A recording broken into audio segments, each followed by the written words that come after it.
Debo, por supuesto, indicarles algo muy preciso en esta oportunidad y es que, pues para nadie es desconocido que para parte de la comunidad académica, para la comunidad de psicólogos, incluso también para la comunidad de psiquiatras, para gran parte la psicopatía no existe. ¿Mm? Este constructo no existe. Pero para otros, digamos, otra proporción determinada de población, de comunidad científica, académica en torno a nuestras áreas, dice que sí existe. Y pues ahí ya tenemos una primera confusión terminológica. Aquellos que no existen y con quienes he tenido también, o bueno, aquellos que dicen y afirman que de pronto la psicopatía no existe y con quien he podido tener también algunas disertaciones y conversaciones, nos afirman que la psicopatía no existe posiblemente por su no inclusión del término como un síndrome, como una categoría diagnóstica en los distintos manuales de clasificación diagnóstica con los cuales nosotros contamos para esto. Se supondría que esa puede ser una razón que podría argumentar su no existencia. Sin embargo, hay otras más y una de las que prevalece específicamente corresponde con el hecho de decir que el término psicopatía puede ser equiparable a otros términos que ya existen. No sé si de pronto ustedes habían escuchado en algún momento, pero se ha dicho que la psicopatía, mírenlo acá, la psicopatía puede ser equiparable a lo que sería el famoso TAP, el trastorno antisocial de la personalidad. Esa es una de las cuestiones que se ha dicho en términos de su concepto, ¿listo? Que puede ser equiparable a lo que podría ser el trastorno antisocial de la personalidad. Si ustedes lo recuerdan, el trastorno antisocial de la personalidad hace parte del famoso clúster B de los distintos trastornos que hoy en día existen y que son reconocidos. Es lo que se dice inicialmente. Sin embargo, también, por otro lado, hemos escuchado y hemos conversado con varias personas que nos indican que que la psicopatía podría ser como una mezcla, un mix o una comorbilidad entre el trastorno narcisista de la personalidad y el trastorno antisocial de la personalidad. Algunos han referido que puede ser la combinación de estos dos trastornos, que si ustedes se fijan, también hacen parte, pues efectivamente, del clúster B. Ya les había confirmado que el TAP estaba en ese clúster, pero llega el tema del narcisismo, que también hace parte del mismo clúster. Y bueno, eso empieza efectivamente a tomar cierta razón, cierto fundamento, y en algún momento nos dicen que la psicopatía es eso, la mezcla de estos dos. Y que por eso no es necesario establecer un nuevo término. También está esa discusión. No sé si de pronto en sus países también ocurre. En Colombia ocurrió esa discusión. Pero, digamos, particularmente para el escenario jurídico, para el escenario forense, es más la proporción de personas que afirman o afirmamos que la psicopatía sí existe. Y lo afirmamos de acuerdo a unas diferencias que se logran establecer junto con el TAP y pues efectivamente unas diferencias junto a esta mezcla que les estaban estableciendo. Pero adicionalmente por las distintas evidencias, investigaciones, marcos empíricos, marcos conceptuales que se han establecido a través del tiempo en distintos países, en distintos ordenamientos y que inclusive pues también toman en cuenta lo que podría ser el trabajo de Robert Herr, que ustedes si lo reconocen, identifican, podrían pues darse cuenta que es una de las personas más representativas en el mundo y en el área. Si ustedes se fijan, incluso miran y hacen un rastreo rápido en Google o en cualquier buscador y ponen Robert Herr y abren su cuenta de Google Académico o Google Scholar y miran los índices de citación, uno se sorprende. Esta persona que es Robert Herr, quien acuña este término, o bueno, no quien lo acuña, sino quien lo difunde también en épocas recientes, nos muestra que su literatura ha sido ampliamente citada, ampliamente reconocida, ampliamente avalada por la comunidad científica, y eso se reporta con índices H pues extremadamente altos, pero también con publicaciones que se han difundido a lo largo del mundo. Entonces, nosotros, principalmente desde el escenario jurídico y forense, sí nos despachamos por la idea de que la psicopatía sí existe, pero no descartamos la posibilidad de que haya una confusión terminológica y todavía haya controversia en torno a esto con otros escenarios aplicados de la psicología o con otros profesionales. ¿Listo? Entonces, hoy en día contamos con una confusión terminológica. que no debería estar y debería tener suficiente claridad para poder establecer un instrumento que le permita a uno evaluarlo. ¿Listo? Eso es lo que se necesitaría. Una claridad terminológica para poder construir un instrumento que permita evaluarlo. Si no hay claridad terminológica, no habría posibilidad de proponer efectivamente un instrumento. Y tampoco habría un instrumento que contara con validez de constructo o que evaluara de forma suficiente lo que pretendemos evaluar. Por esa razón, metámonos un poco acá en esta cuestión y es ¿qué es la psicopatía? Necesitamos dejar clave o dejar como base esta información para ahí sí posteriormente meternos a lo que corresponde con el instrumento. ¿Listo? Yo voy a estarme pasando acá rápidamente para revisar las preguntas. Por acá nos dice Gema, neurobiológicamente, profesor, ¿podría ser de etimología diferente? Claro, con estructura y rasgo.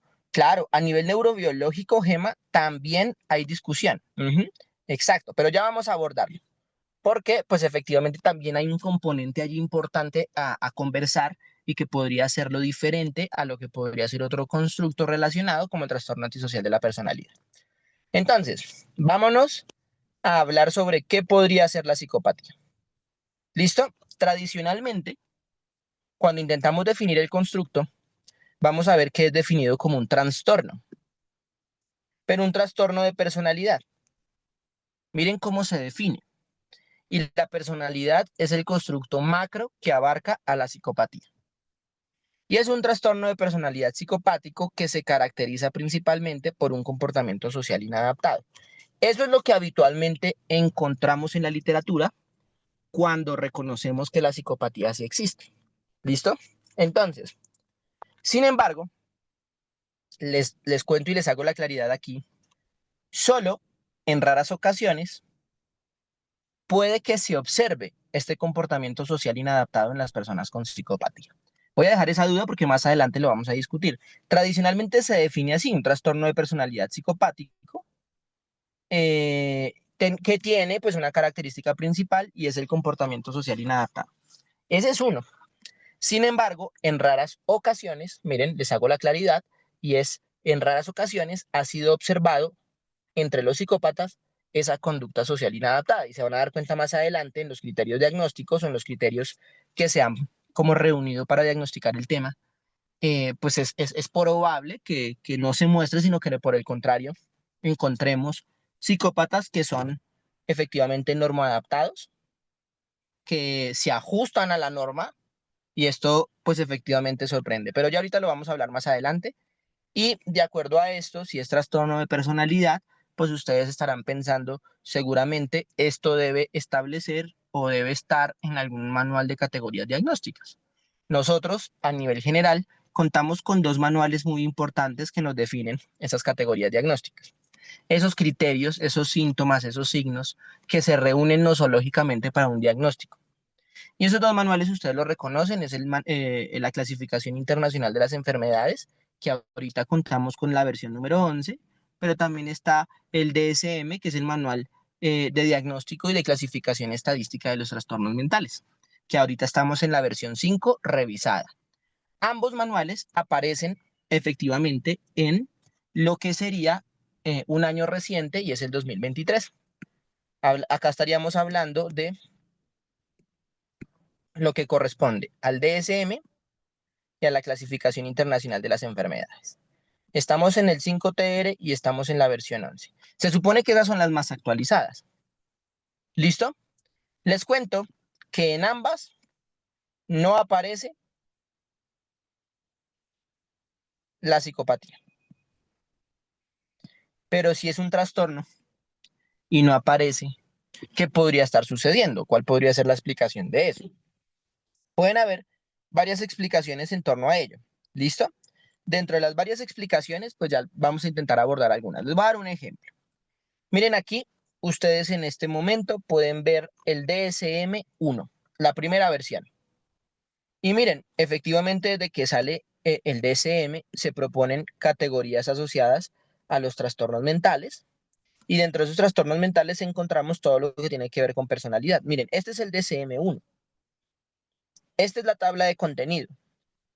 Y si ustedes se fijan, miren acá específicamente en los trastornos de origen psicógeno, mírenlo, o sin claridad definida, o sin causa tangible, mírenlo, o con causa estructural tangible definida, en esta categoría grande encontramos ahora a los trastornos de personalidad, desde el DSM-1. Y miren que encontramos personalidad inadecuada, esquizoide, ciclotímica, paranoide, personalidades también relacionadas con la inestabilidad emocional, personalidad pasivo-agresiva, compulsiva. Y miren que encontramos hasta la reacción antisocial, disocial, las desviaciones sexuales, las relacionan acá con lo sociopático. Y bueno, hay muchas categorías que nos mencionan temas de personalidad. Sin embargo, ustedes evidencian y en esta oportunidad no se reconoce. Es decir, que en el DSM-1 no aparece. Avanzamos al DSM-2 y miren, pasa algo muy similar. En la categoría de trastornos de personalidad y ciertos otros trastornos mentales no psicóticos, mírenlos ahí, aparecen el paranoide, el ciclotímico o afectivo, esquizoide explosivo, obsesivo compulsivo, histérico, asténico, antisocial, pasivo-agresivo y la personalidad inadecuada. Acá incluso salen algunos otros o una categoría adicional y es esta, otros tipos de personalidad, pero que puede tener una especificidad o una inespecificidad, pero tampoco nos aparece y tampoco nos menciona la psicopatía. Y seguimos avanzando en el tiempo y miren, DSM-3 tampoco. Aquí los trastornos están vinculados en esta casilla. Nuevamente aparece paranoide, esquizoide, esquizotípico, histriónico, narcisista, antisocial, límite evitativo, dependiente compulsivo, pasivo-agresivo, atípico, mixto o algún otro trastorno de la personalidad. Y tampoco lo mencionan. Por supuesto, si ustedes han notado, los nombres que he mencionado van variando las categorías diagnósticas. Digamos, ustedes ya no ven el de inestabilidad emocional acá. Ya encuentran uno que es asociado al límite. Pero bueno, esto va cambiando, va avanzando, la investigación continúa y nada que aparece la psicopatía en el terreno de los manuales de clasificación diagnóstica. Nada que aparece. Ahora, vámonos al DSM-4. Miren el DSM-4 acá. Miremos trastornos de personalidad. Nuevamente aparece paranoide, esquizoide, esquizotípico, antisocial, límite, histriónico, narcisista, evitación, dependencia, obsesivo compulsivo y el no especificado. Continuamos con la misma tendencia. DSM-4 y nada que aparece. DSM-5 sucede lo mismo. Y en el DSM-5, por más que ahora contamos con pues una mejor distribución, miren que incluso acá en este manual de esta editorial nos muestran los clústeres y demás, tampoco aparece. Aparecen sí efectivamente el antisocial, que es con el que lo equiparan, también aparece el narcisista e incluso unidos dicen que es la psicopatía. Pero miren que no aparece. Esa es una primera cuestión. Y si nos vamos al DSM-5-TR, que es 2023, tampoco lo identificamos. La psicopatía como trastorno y como constructo no aparece. No aparece.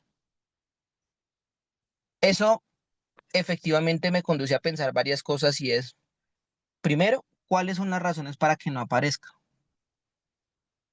Y segundo, ¿qué implica esto? Precisamente para la comunidad. ¿Mm?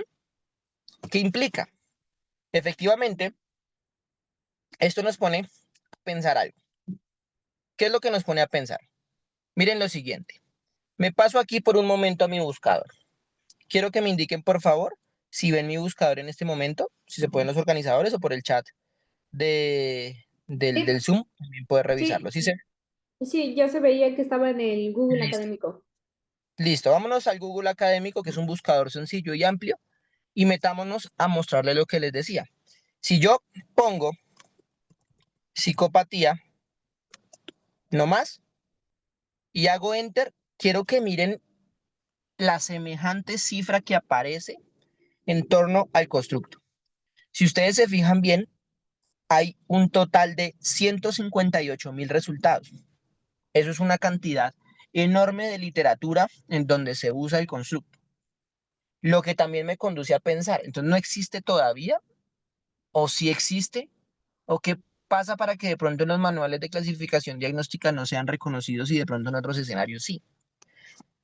Miren, nos hablan de desarrollo, nos hablan del impacto clínico, hay hasta handbooks frente a psicopatía, temas de afecto, temas de comportamiento, mírenlo acá. Neurobiología, hay bases neurobiológicas y nada que encontramos razones por las cuales no se reconoce e incluso se sigue combinando y confundiendo. Y ahora miren la importancia.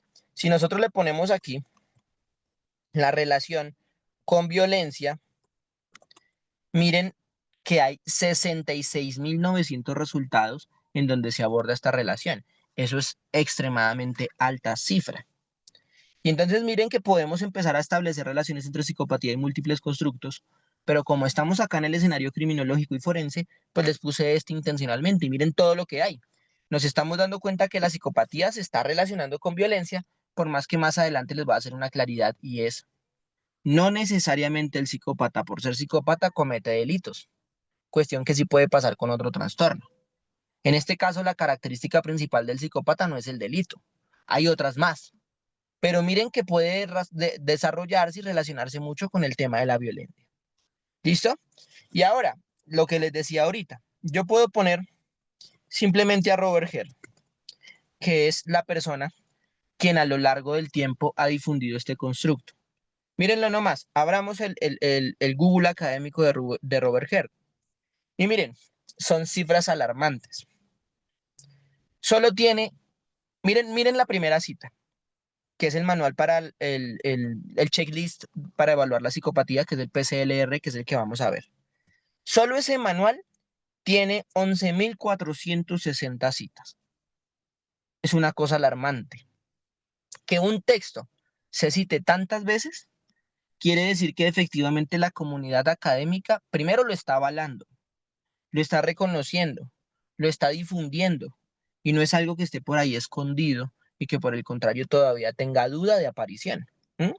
Y si ustedes se fijan de aquí para abajo, miren la literatura que nos publica Robert Herr.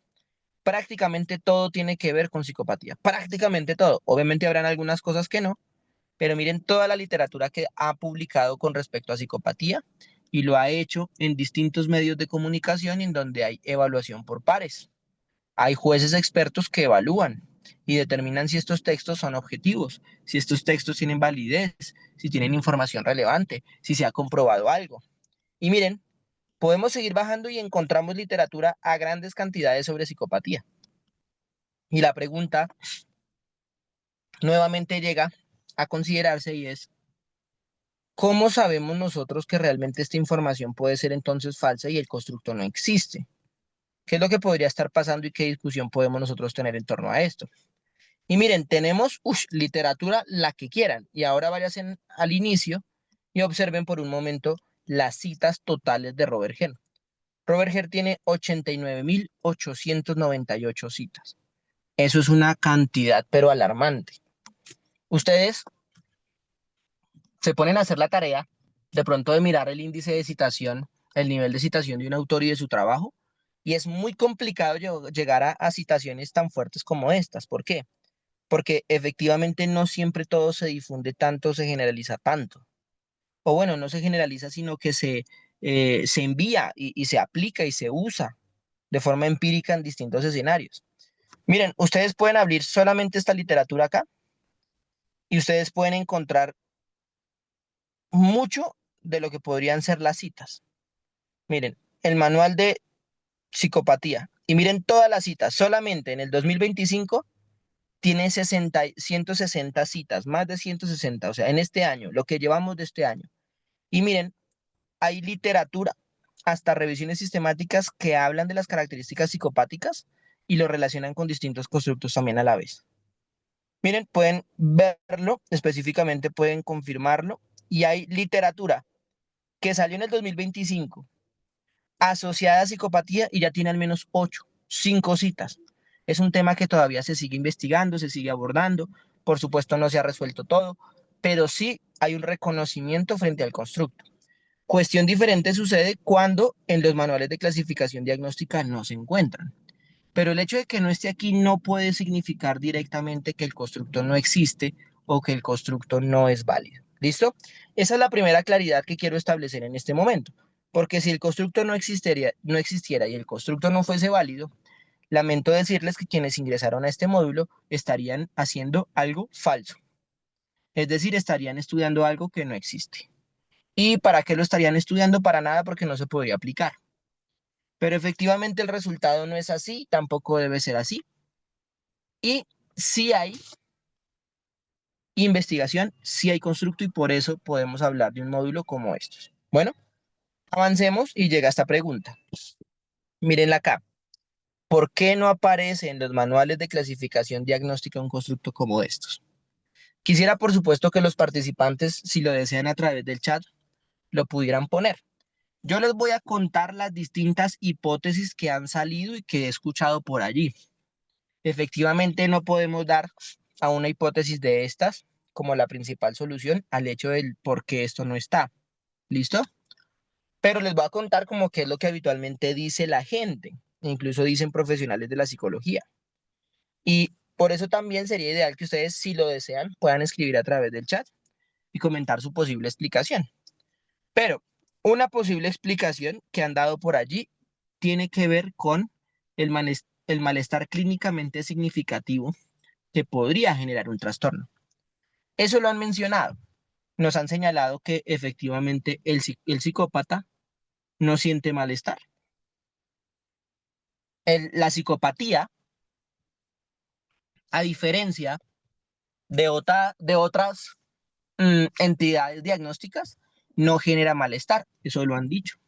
Y por el hecho de que no genera malestar, no debería ser incluido aquí, no debería ser considerado como un diagnóstico. Lo han mencionado. Otros lo han dicho que pues específicamente la categoría diagnóstica de psicopatía pues ya viene incluida en el clúster B, tanto en antisocial como narcisista. Entonces no es necesario construir otro término. Pero miren todo lo que está apareciendo en torno a esto. Hay varias razones, pero esa del malestar clínicamente significativo me causa intriga y tiene sentido. Por el momento no he visto, digamos desde mi experiencia, no sé si de pronto ustedes sí lo hayan visto, no he visto una persona que diga, sí, efectivamente, tengo psicopatía, esto me está generando malestar, no aguanto más, voy a ir a buscar ayuda a un psicólogo o a un profesional. Eso no está pasando. Efectivamente no sucede. Y puede tener sentido esa posible hipótesis, pero hay muchas en torno a esto. El caso es que no aparece. El caso es que si ustedes son profesionales que dicen y afirman que el constructo no existe por no estar en los manuales, les cuento pues efectivamente entonces que la psicopatía no existiría, porque no está. Pero si son de aquellas personas que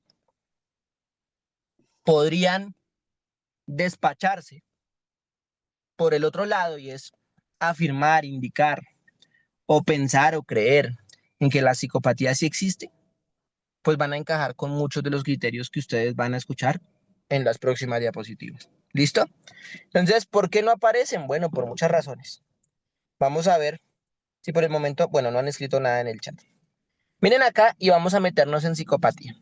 Vamos a hablar sobre lo que podría ser un modelo actual de psicopatía, en donde pues efectivamente el doctor Robert Herr ha trabajado bastante, pero también algunos otros autores como Vicente Garrido desde España. Mírenlo aquí. Vámonos al modelo actual de la psicopatía y cómo se ve. ¿Cómo se ve? Pónganle cuidado. Tradicionalmente, la psicopatía y desde el modelo actual se divide en tres áreas. Mírenlo acá. Una, dos y tres. La primera es el área interpersonal, que ustedes lo ven ahí. La primera es el área interpersonal. La segunda tiene que ver con el área de estilo de vida. Y la tercera tiene que ver con otros aspectos.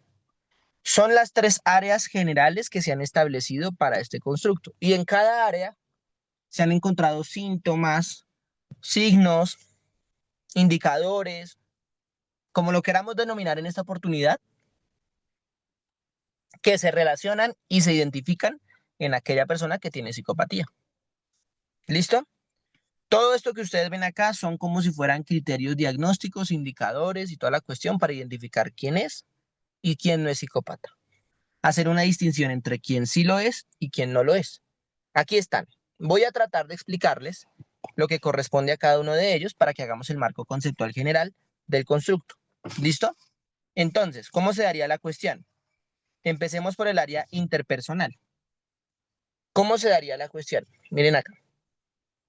Empecemos desde esta. Esta es la primera área. Y vamos a mirar cómo es un psicópata, según esto.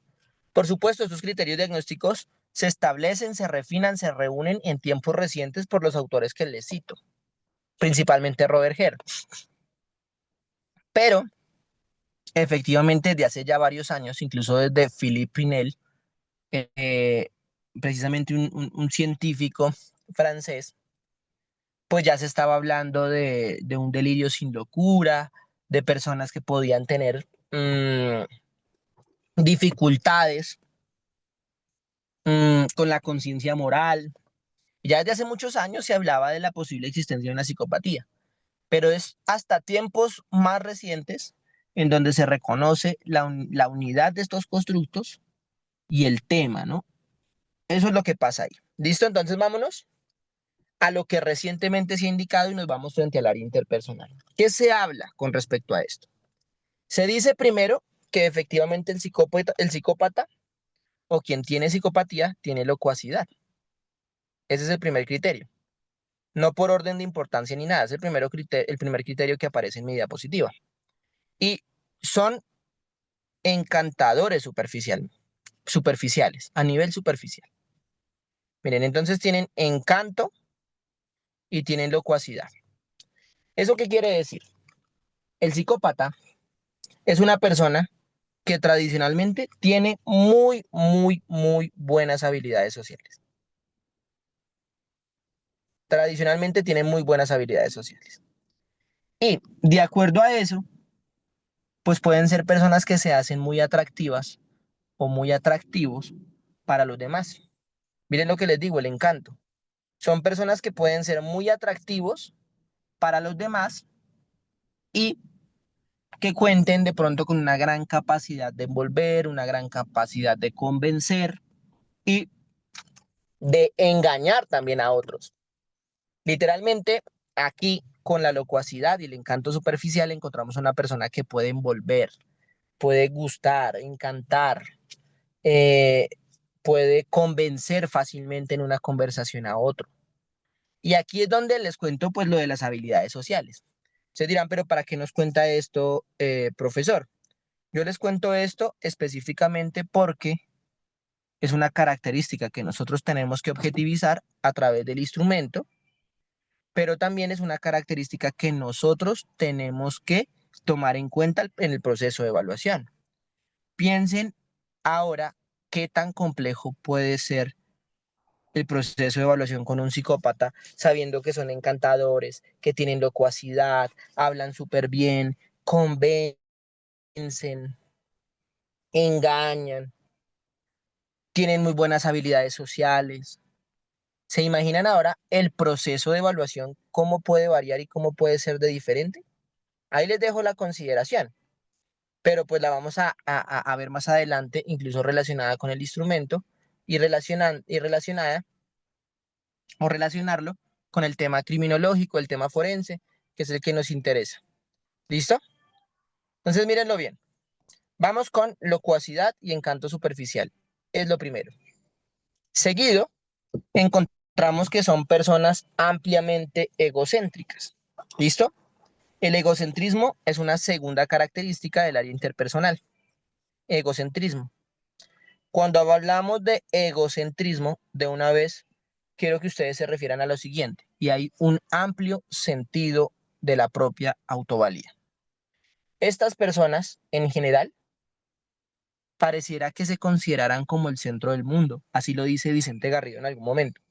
Es como una especie de antropocentrismo, en donde todo gira en torno a ellos, son el centro del universo, y pues efectivamente, bajo esta premisa y bajo esta consideración, Los psicópatas son personas que hacen todo lo posible para satisfacer, mírenlo acá, se los pongo, satisfacer sus propios deseos. ¿Listo? Literalmente son personas que hacen todo para que sus deseos sean satisfechos. Y eso puede conducir a que en algún momento sean personas que puedan considerar como prioritario sus deseos, sus necesidades, en comparación a lo que podrían ser las necesidades y también los derechos de los demás. ¿Listo?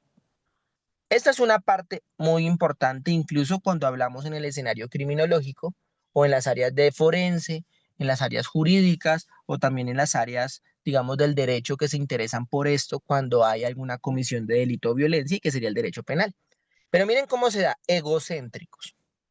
Si vemos esto, el egocentrismo pues tiene que ver efectivamente y se relaciona con trastornos como el narcisista. Por eso de pronto tienen similitudes y de pronto hay algún tipo de confusión. Pero vamos a seguir viendo los criterios. ¿Listo? Vamos en el segundo. Vámonos ahora hacia el tercero. En el tercero nos dicen la literatura que el psicópata tiene falta de remordimientos.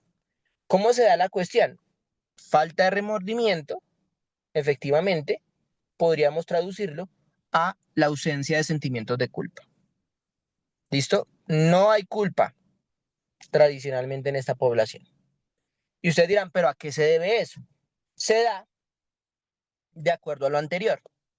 Una persona egocéntrica, una persona que antepone sus deseos a todo, e inclusive antepone sus deseos a todos los demás. Piensen en eso. Por supuesto, no van a sentir culpa, lo que les importa es lo suyo y nada más.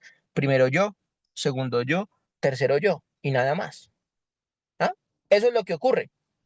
Y entonces no van a sentir culpa por otros, no van a sentir culpa si llegan a hacerle daño a otro, y por eso van a ver que los psicópatas, cuando le causan daño a otro, pueden llegar a hacer cosas que pueden ser muy atroces, que pueden ser muy terribles, y aún así no sentir nada. ¿Mm? Y ahí ustedes estarán pensando en lo que podría ser el siguiente criterio, y es la falta de empatía. Miren que efectivamente esto tiene relación. Ellos no tienen empatía. El psicópata promedio es incapaz de compadecerse de la tristeza de otro, primero.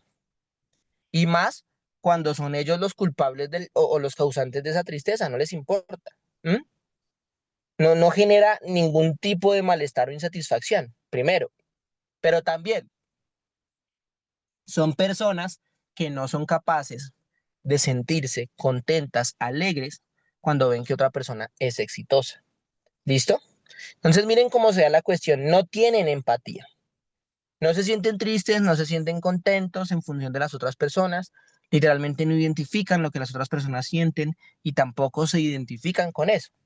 Tienen un serio problema de empatía, lo que podría estar relacionado efectivamente con el hecho de sentir emociones, sentir sentimientos, sensaciones de otras personas o que otros están experimentando.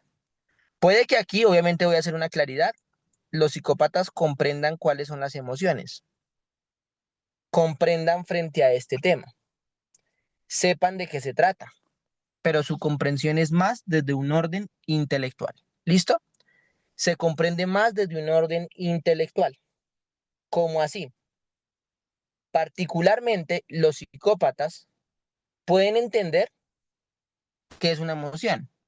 Saben que es alegría, saben que es tristeza, lo conocen, son incluso muy inteligentes, pero no logran entender qué es lo que sienten los demás cuando experimentan estas sensaciones, emociones, sentimientos y demás. Pero ellos lo tienen intelectualizado, saben de qué se trata cada emoción. Y el problema aquí es su experimentación propiamente. No la sienten idóneamente y tampoco logran identificar cómo la sienten quienes la están experimentando. Y de acuerdo a esto, como no tienen empatía, no tienen la capacidad de sentir esas emociones, pues no van a sentir culpa. Y asociado a su egocentrismo, lo primero que sale a lograrse son los propios deseos, no los deseos de los demás. Primero yo, segundo yo, tercero yo. Les comento esto porque quiero que ahora, desde el punto inicial, desde este momento, vayan pensando cómo se va a evaluar esto. le aplicamos un instrumento de egocentrismo, le aplicamos un instrumento de empatía, le aplicamos un instrumento de identificación de emociones. ¿Cómo debe ser el tipo de instrumento? ¿Cómo debe tener incluso el tipo de respuesta o la estructura principal de la herramienta? ¿Cómo hacemos para que nosotros entremos a evaluar un sujeto del cual se presume la existencia de una psicopatía y no perdamos el intento? ¿Vieron? A eso es lo que hago referencia y miren cómo lo estamos observando. Hasta el momento ustedes pueden ver características que coinciden con otros trastornos, efectivamente, de la personalidad, porque pues eso coincide. Obviamente tienen puntos en común para que puedan entrar dentro de la categoría diagnóstica. Y también pueden tener puntos en común con los del clúster B, porque por eso están en el clúster B. Pero tienen también factores diferenciadores que tras la marcha se irán identificando. ¿Listo? Falta de empatía. Vámonos ahora con esta. Mentiras y manipulaciones. ¿Qué dice ahí? ¿O a qué hace referencia eso? Cuando hablamos sobre mentiras y manipulaciones, con frecuencia estamos hablando de un psicópata, pero un psicópata que busca alcanzar, ya saben, sus objetivos, sus deseos, pero aprovechándose de alguna u otra manera de los otros. Y como tiene que aprovecharse de los otros, el psicópata, por eso habitualmente inventa excusas. ¿Listo? Inventa situaciones, inventa argumentos que son falsos, ¿m? Cosas que no han ocurrido, o incluso alteran lo que ocurrió de forma parcial o total con tal de seguir logrando sus objetivos. Eso pasa efectivamente con los psicópatas. Son mentirosos, son muy manipuladores e inclusive van a poder ustedes observar en algún momento psicópatas que disfrutan el hecho de mentir, les gusta mentir o disfrutan saber que otras personas les están creyendo sus mentiras. Hay incluso psicópatas que se han identificado y mienten simplemente por mentir. Les gusta mucho hacerlo. Y cuando comprueban que lo hicieron bien, necesitan también evidencia para confirmar que son muy buenos mentirosos. Digamos, hay algunos psicópatas que mienten simplemente por demostrarse a sí mismos que son buenos mentirosos. Y eso, pues relacionado con la locuacidad, el encanto superficial, el egocentrismo, pues refuerza distintas características que son las que hacen que este diagnóstico, esta categoría diagnóstica se presente. ¿Listo? Vamos ahí en mentiras y manipulaciones. Efectivamente, son capaces de cautivar, de engañar a cualquier persona. Simplemente ustedes combinen locuacidad, encanto superficial con mentiras y manipulaciones, todo es posible. La segunda variable que les menciono es posible que ocurra de acuerdo a la primera. Son encantadores, engañan personas y todo lo hacen con tal de satisfacer sus propios deseos. ¿Listo? Mentirosos. Y ahora súmenle el último de esta área. Emociones superficiales. ¿A qué hago referencia con las emociones superficiales? Tradicionalmente la literatura nos ha indicado algo y es lo siguiente. No experimentan realmente emociones. ¿Listo? Si las expresan, puede que se esté dando es precisamente una situación como más de un actor. Piensen en una persona que teatraliza algo. ¿Listo? Tradicionalmente la expresión emocional del psicópata es así. Digamos, su expresión se ha indicado, puede ser incluso muy, muy llamativa. Digamos, ellos intelectualmente conocen las emociones, ustedes lo saben y pues lo acabamos de conversar. Tradicionalmente ellos saben que es alegría, saben que es tristeza, que es rabia, y saben posiblemente cuáles indicadores son los que se necesitaría observar para pensar que está sintiendo eso, porque son inteligentes, lo han intelectualizado y lo han estudiado posiblemente. Pero al momento de intentar expresarlo, existe la posibilidad de que lo expresen de forma desproporcionada, muy llamativa o extraña.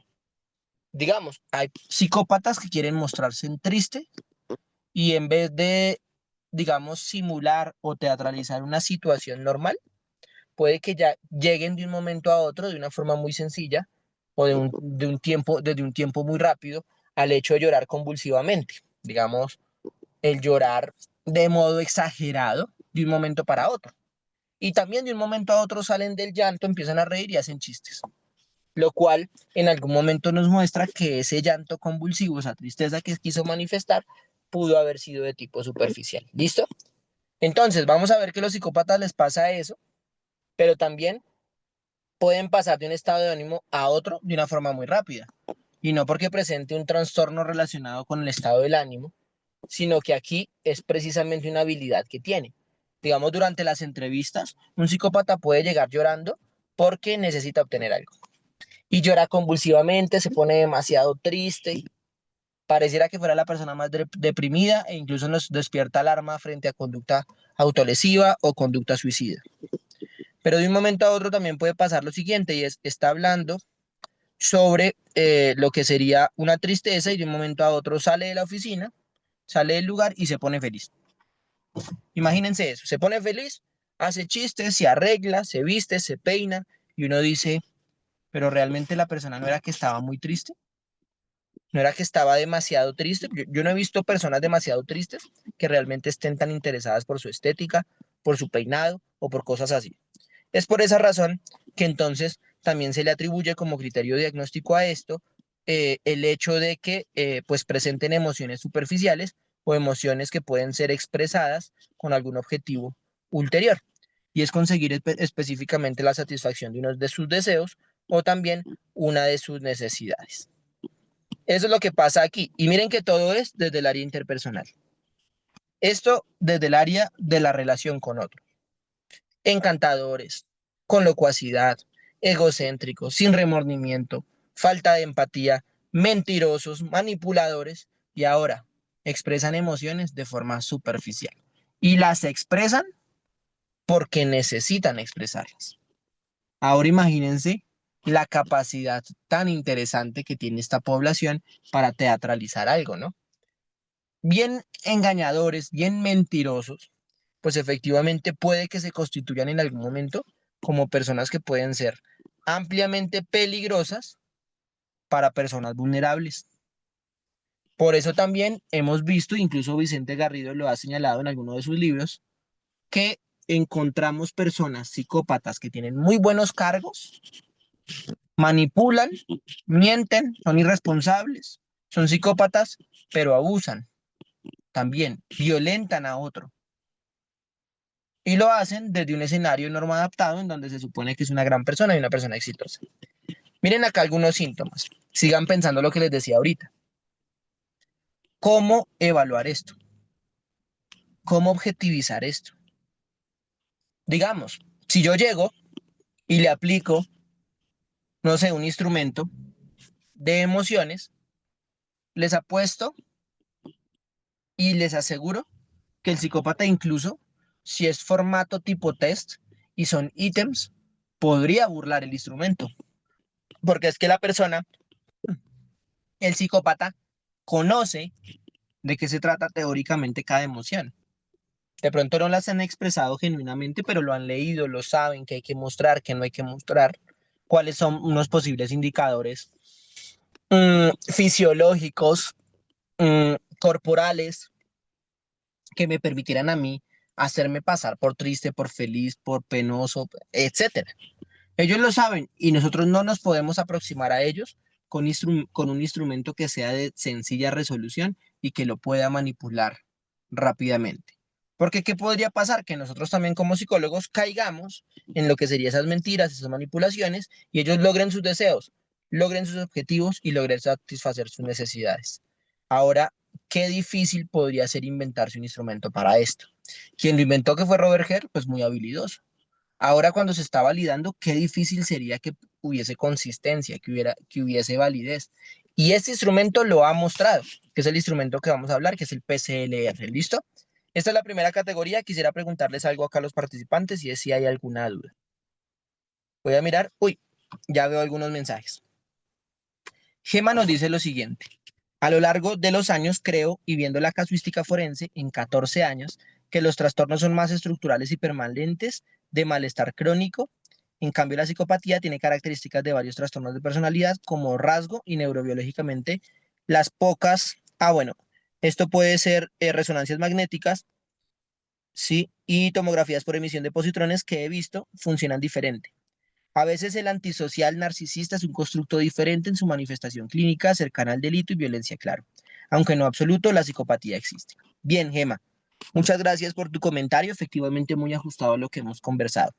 Por acá, Apolinar nos dice, bueno, si la psicopatía como enfermedad no existe y como delito no existe, entonces, ¿cómo diagnosticar algo que no existe? Efectivamente era una de las dudas que nos surgía, ¿no? ¿Cómo diagnosticar algo que no existe?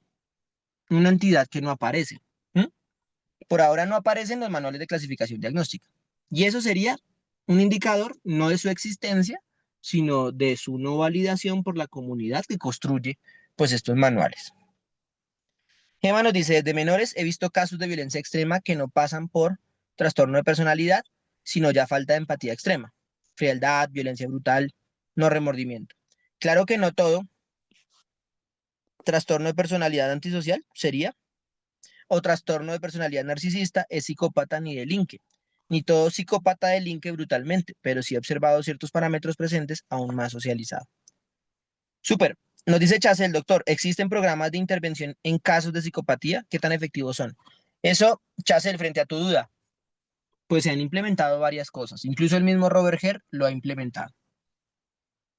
Frente a su eficacia, frente a si sirve o no sirve, tendríamos que evaluar varias cosas. Primero, si sirve para quitar la psicopatía. Les cuento que no. No han servido para quitar la psicopatía, no se quita. La psicopatía no se quita.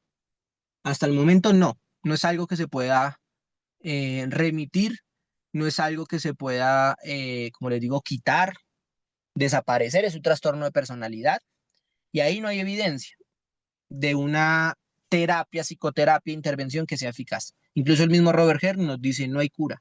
Seguimos trabajando en eso para mirar qué hacer.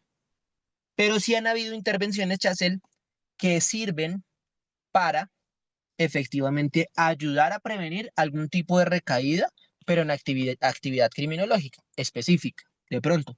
Disminuir un poco el riesgo de reincidencia. Pero eso son intervenciones que están focalizadas en factores criminógenos, en características que podrían sí ser intervenibles, digamos factores dinámicos, necesidades criminogénicas, más en eso. De pronto, ahí, no sé si de pronto lo hayan leído, pero en la literatura existente y en los marcos conceptuales y empíricos actuales, se ha visto que desde las cárceles y penitenciarías han habido intervenciones con el psicópata, pero más orientados a disminuir su riesgo de reincidir que a literalmente a ayudarle con la psicopatía. ¿Listo, Chasel? Gemma nos dice, podría ser que intelectualidad, la emoción que también la utilizan para manipular, pero no la sienten, neuronas espejo, amígdala. Uy, bueno, ahí Gema, claro. Yo creería que correlatos de tipo neurobiológicos pueden haber un montón. Correlatos neurobiológicos que pueden tratar de explicar o de dar algún tipo de razón frente al por qué se produce, pero también otras frente al por qué evoluciona, por qué se mantiene y por qué se expresan algunas cuestiones. Digamos, este tema de la emoción es importante, ¿no? Y pues la amígdala sí ha sido una de las estructuras que más se ha intentado indagar, en donde efectivamente en algunos psicópatas se han encontrado anomalías. Pero pues también, Gema, es importante mencionar que la relación entre neurobiología y psicopatía, según investigaciones recientes, todavía sigue siendo confusa. No es un dato todavía que se generaliza. Incluso hace poquito yo me leí un artículo de eso. Voy a tratar de enviárselos. Creo que lo debo tener por allá a la mano. Y es un artículo que nos dice que la relación todavía sigue confusa, no se ha confirmado y que todavía se necesitan más estudios. Es por eso que todavía nosotros no generalizamos, ¿listo? No establecemos un factor general para todos. Pero ya ahorita miro a ver dónde es que tengo eso para enviarles el link. Incluso voy a mirarlo ya mismo mientras les voy conversando, porque sí me pareció curioso el texto y sería chévere que lo puedan evidenciar. A ver, a ver, a ver. Listo. Ah, bueno, lo encontré acá. Les voy a poner el nombre. Lo tengo incluso está en mi WhatsApp y les voy a poner el nombre para que ustedes lo puedan buscar en internet. Lo buscan y sale súper rápido. Sale en Science Direct. Se llama así, ya que pues te ha interesado también lo neurobiológico, Gema. Se llama Psychopathy. Ahí se los voy poniendo and medial frontal cortex. Ah, miren, los centran específicamente frente a la corteza frontal medial. y los estudios que hay a eso. Y se hace una revisión sistemática, ahí se los voy poniendo en el nombre exacto, que revela predominantemente nulas relaciones. A ver, listo. Acá. Esto es lo que aparece, este es el texto, está en Science Direct. El artículo fue publicado en diciembre del 2024, es muy reciente, revísenlo. Ahí nos indican que son nulas las cuestiones relacionadas con respecto a esto. Por si de pronto les interesa el tema a algunas personas. Veo por ahí que algunas pues han reaccionado. Bueno, échenle la miradita. Obviamente también están saliendo investigaciones, revisiones sistemáticas recientes que nos pueden mostrar algo frente a estructuras de tipo subcortical. Por ahora aquí pareciera ser información cortical, puro lóbulo frontal, pero pues chévere, chévere. Esa es una de las partes importantes. Bueno, entonces atendiendo a sus preguntas, eso. Vámonos y continuamos con lo que serían nuestros criterios diagnósticos, para que vayamos mirando cómo se da la cuestión y cómo vamos viendo el constructo. Vámonos ahora al área del estilo de vida. ¿Cómo se da el área de estilo de vida? Inicialmente son personas impulsivas. Mírenlo acá, impulsivas. Pero recuerden, el constructo de impulsividad es multidimensional. Es multidimensional. ¿Cómo así? La impulsividad no se evalúa siempre de la misma forma. Y aquí, en los psicópatas, hay una variación importante que nosotros tenemos que contemplar. Digamos, sí se sabe y se ha encontrado que los psicópatas pueden tener dificultades en el proceso de analizar los pros y los contras de las conductas. Efectivamente, sí, pueden tener dificultades en eso, en los pros y los contras de su conducta, en evaluar, en analizar. Sin embargo, esto depende de precisamente cuando se trata de generar daño a otros. Digamos, cuando ellos quieren generar daño a otros o cuando están generando daño a otros, suelen ser muy impulsivos. No evalúan los pros y sus contras de sus comportamientos. No les interesa saber las consecuencias. Sin embargo, ha salido otra literatura muy interesante que nos indica que sí podrían ser incluso muy planeadores cuando se trata de consecuencias negativas que se dirigen a sí mismos. Entonces, han reportado casos de criminales en donde planean todo, son muy astutos, muy inteligentes, evalúan consecuencias y evitan ser capturados precisamente por cometer un delito. Evitan ser judicializados de una forma muy rápida. Se especializan mucho también y prevén, planean. Sin embargo, cuando ya ejecutan el acto y cuando llegan a ser pues muy atroces con el cuerpo, con todo, pues efectivamente no planean sus consecuencias y pueden hasta dejar mucha evidencia, ¿no? Cuando cometen delitos. Pero acá la impulsividad quiero que la contemplemos de esa forma. Si nosotros llegamos y le aplicamos una escala de impulsividad de Barrat, una escala de impulsividad de Plutchik, pues efectivamente el psicópata la va a resolver y va a quedar como la persona más autocontrolada del mundo. Porque es que esto es muy sencillo para ellos. El contenido aparente del ítem también les exhibe mucha cuestión. Ellos son muy hábiles para manipular la información y pues el contenido aparente de cada ítem les resuelve mucha cosa, incluso el título del instrumento. Aquí para ellos se necesita una herramienta que realmente le permita evaluar impulsividad y ellos no la puedan manipular. Recuerden que son manipuladores y mentirosos, engañan. Pero bueno, esa cuestión varía. Listo, la impulsividad tiene esas dos variaciones aquí en el psicópata. Cuando hablamos de cosas que van dirigidas hacia ellos, son muy planeadores. Cuando hablamos de consecuencias que van dirigidas hacia otras personas, son muy impulsivos. Entonces, vamos a ver en ellos comportamientos en donde sí encontramos una planificación necesaria y otros comportamientos donde no, donde realmente pues no evalúan nada, se arriesgan, generan daño y no les importa nada. Eso es impulsividad. Vámonos con otro.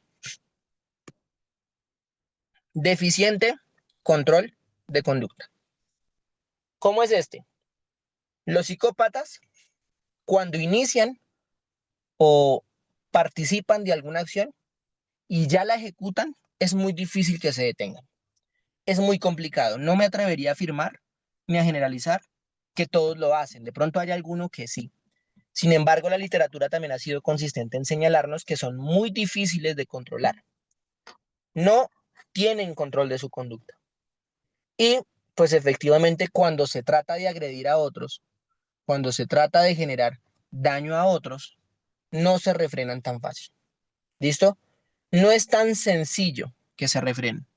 Si inician una agresión, pueden llegar incluso a niveles de violencia muy elevados, muy amplios, muy grandes, en donde hay mucho daño a la otra persona, mucho daño al cuerpo, y ellos suspenden la acción. Es cuando su deseo ha sido satisfecho o cuando realmente pues hasta la persona pues ya no tiene de dónde sacarle más violencia. ¿Listo? Pueden llegar a niveles extremos de violencia por lo mismo, no se logran detener. Pero adicionalmente a eso, al deficiente control de conducta, sobresale algo y son personas muy reactivas, que puede estar también relacionado con la impulsividad. Son personas muy reactivas y literalmente reaccionan ante cualquier mínima provocación percibida. Los provocan con cualquier cosa, puede ser muy sencilla, y tienen una reacción que puede ser desproporcionada con tal de seguir protegiendo lo que sería su integridad, pero su integridad no necesariamente física, su integridad psicológica, hablándolo de estas características del egocentrismo, su estatus y toda la cuestión de sus deseos, su nombre y toda esta cuestión. ¿Listo? Entonces, tienen deficiente control de conducta. Vámonos ahora con la necesidad de estimulación continuada. Eh, Tienen tendencia a aburrirse en mucho. Los psicópatas, les cuento, que efectivamente se aburren muy rápido. Probablemente se dice, aquí, Gema, que te gusta lo neurobiológico, se dice que también tiene una explicación posible a nivel fisiológico y a nivel cerebral. Se dice que la persona psicópata se aburre mucho y se aburre muy rápido, específicamente porque hay unos mecanismos fisiológicos cerebrales relacionados con el procesamiento y la vivencia de las emociones. Eso es lo que se ha desarrollado y lo que se dice. Digamos, vamos a ver que los psicópatas buscan mucho riesgo, mucho placer, porque precisamente esos aspectos fisiológicos cerebrales que procesan la vivencia y las emociones, pues no sirven y hace que necesiten de una estimulación mucho más amplia y de una estimulación mucho más continuada para que puedan estar calmados. Eso es lo que pues señala la literatura. Entonces, tendencia al aburrimiento y eso conduce a que tengan una mayor actividad riesgosa y pues que se encuentren involucrados en actividades que pueden ocasionar mucho daño. Por eso vamos a encontrar psicópatas que cuando cometen delitos buscan estimularse a través de sus mismos delitos, a través de su actividad delincuencial, de su carrera criminal y pues ahora imagínense cuántos de ellos podrían satisfacerse y producirse placer a través del daño a otros. Digamos, dañar a otros puede ser uno de sus objetivos en el comportamiento. Y el placer puede determinarse, puede derivarse del tipo de daño que cause o de la magnitud del daño también. Entonces, pues ahí efectivamente hay varias cosas por contemplar en necesidad de estimulación continuada y frente a su tendencia al aburrimiento. Vámonos con otra. Son irresponsables, falta de responsabilidad. Los psicópatas incumplen, de por sí incumplen. No se preocupan, no les interesan las obligaciones, no las cumplen tampoco. Si llegan a contraer una obligación con otro, les da igual, son irresponsables. Y por eso es muy usual o muy habitual encontrar que los psicópatas no son muy hábiles, no son muy buenos para desempeñar roles como el ser hijo, el ser papá, el ser pareja o incluso ser un empleado. Esos roles habitualmente no muestran ser muy funcionales para ellos, porque esos roles tienen responsabilidades y ellos son irresponsables. ¿Listo? Y si en llegado caso identifican que son irresponsables, se quejan de ellos, alguien establece alguna crítica, efectivamente pueden molestarse mucho, les decía lo de su deficiente control de conducta, pueden ser provocados de una forma muy rápida, pero también puede que de acuerdo al nivel de psicopatía y de acuerdo a la conjunción y al mix de características, hagan otra cosa diferente y es tratar de tomar esa queja y atribuir la responsabilidad a otro. Tratar como de liberarse de la responsabilidad, de la posible culpa, se la atribuyen a otro y se liberan fácilmente. Es como si fueran personas que tienen muy buena habilidad para establecer desconexión de tipo moral. ¿Listo? Miren acá otro, precoces, problemas precoces de conducta. Ya se ha dicho específicamente, se ha confirmado a través de la evaluación propia de psicópatas, en donde se ha visto que desde temprana edad posiblemente hayan problemas de conducta. Por supuesto, aclaro, no todos los psicópatas lo tienen. Sin embargo, una gran proporción han mostrado que desde niños han exhibido una conducta que se caracteriza por infringir normas. ¿Listo? Ejemplo, pueden ser reglas sociales, pueden ser reglas éticas, reglas morales o cualquiera de ellas. El simple hecho de mentir o el simple acto de mentir, fugarse de la casa, escaparse del colegio, maltratar animales, que también ocurre, consumir, digamos, a temprana edad sustancias psicoactivas, iniciar también a temprana edad en las actividades sexuales de una forma muy precoz, hacer vandalismo. Bueno, hay muchas cosas que se han encontrado como antecedentes, pero muchos de los psicópatas han demostrado previa conducta anormal o previo problema de comportamiento. Lo que entonces mostraría y establecería una duda particular y es, ¿será que podemos desde la infancia y desde la adolescencia identificar a un psicópata? Esa duda siempre ha salido, por supuesto, pero esa duda también debemos resolverla ya y es, por supuesto no es posible. La psicopatía no se identifica hasta posterior a la mayoría de edad.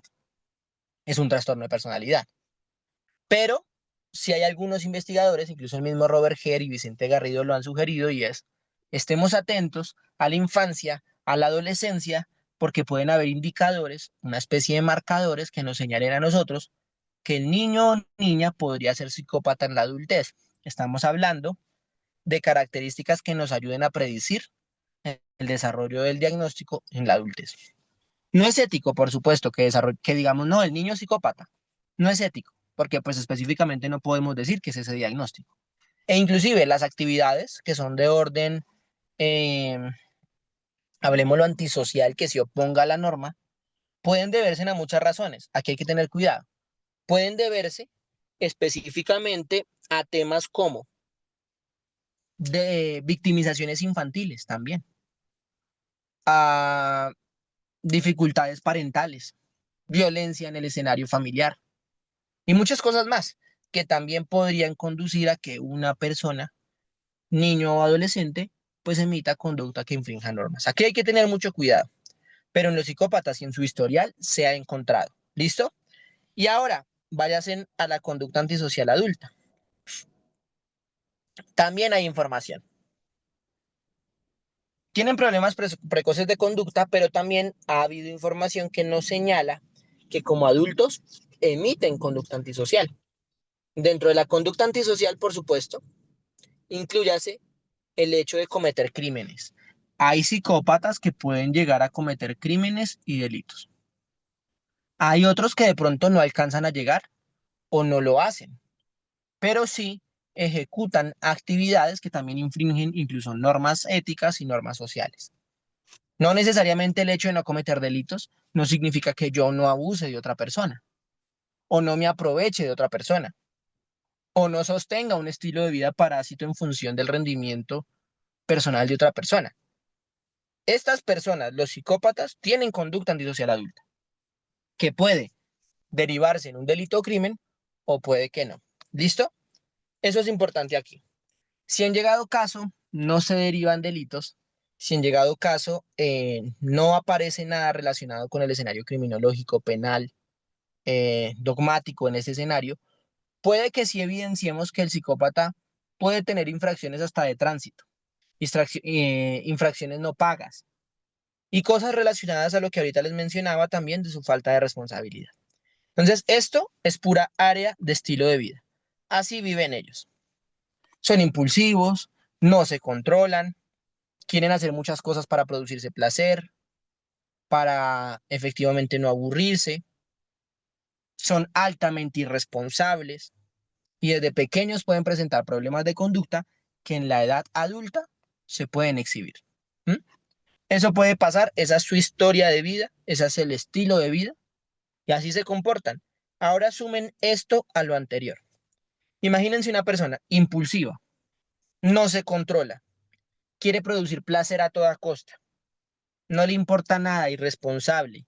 Desde pequeño no le ha importado, ahora adulto menos y ahora manipulador, mentiroso, la gente lo quiere, es encantador o encantadora, la gente lo ama y si hace algo no siente nada. Miren el mix de sintomatología que estamos haciendo. Esto podría representar efectivamente una persona que puede ser muy, muy, muy peligrosa para otras personas, incluso para la sociedad en general y para los ciudadanos. Es por esa razón que también en algún momento en los estados resulta relevante abordar el constructo incluso desde un orden intramural. Ya hay varias estadísticas que se han confirmado y pues lo ha dicho el mismo Robert Herr. A nivel mundial, al menos hay un 1% en psicopatía. Un 1% de la población puede tener psicopatía. Pero si hablamos de la población privada de la libertad, este porcentaje puede incrementar. Y nos dice que en la población privada de la libertad, la tasa es más alta y más significativa y más importante. Es decir, ahora imagínense todas las labores que tiene que ejecutar un sistema nacional penitenciario para poder evaluar y para poder objetivizar si de sus privados de la libertad también encuentra psicopatía. Porque si es así, ya sabemos que la psicopatía no tiene cura, pero ¿y entonces qué tratamiento penitenciario le doy? ¿Cómo lo evalúo? ¿Qué hago para que no reincida o cuando salga nuevamente en libertad no cometa delitos? Esto lo hablo desde países como el mío, de estados como el al que yo pertenezco, en donde todavía no hay cadenas perpetuas ni penas de muerte. Tarde o temprano, todos los que están privados de su libertad van a salir. Sí o sí van a salir. Miren todo lo que hay que pensar y también qué tanto hay que evaluar.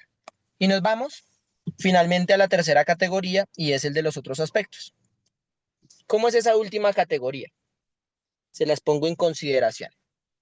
Tradicionalmente se reportan muchos matrimonios, una conducta sexual promiscua y una versatilidad criminal.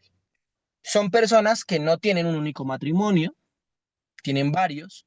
Esto puede estar asociado a su necesidad de estimulación continuada, a su impulsividad, a su falta de responsabilidad e inclusive a esa relación que sostiene con otras personas que principalmente son de abuso y violencia y agresión. ¿Mm? Entonces tienen muchos matrimonios y también tienen una conducta sexual promiscua. Una conducta sexual promiscua que también se relaciona con su estilo de vida. Una conducta sexual promiscua que les pone en riesgo incluso de ser infectados con enfermedades de transmisión sexual. ¿Mm? Es una conducta sexual promiscua literal. Y súmanle finalmente el factor de versatilidad criminal. Son personas que se han encontrado como sujetos o sujetas que podrían participar y ejecutar actividades delincuenciales dentro de su carrera criminal que pueden ser de diferente tipo penal.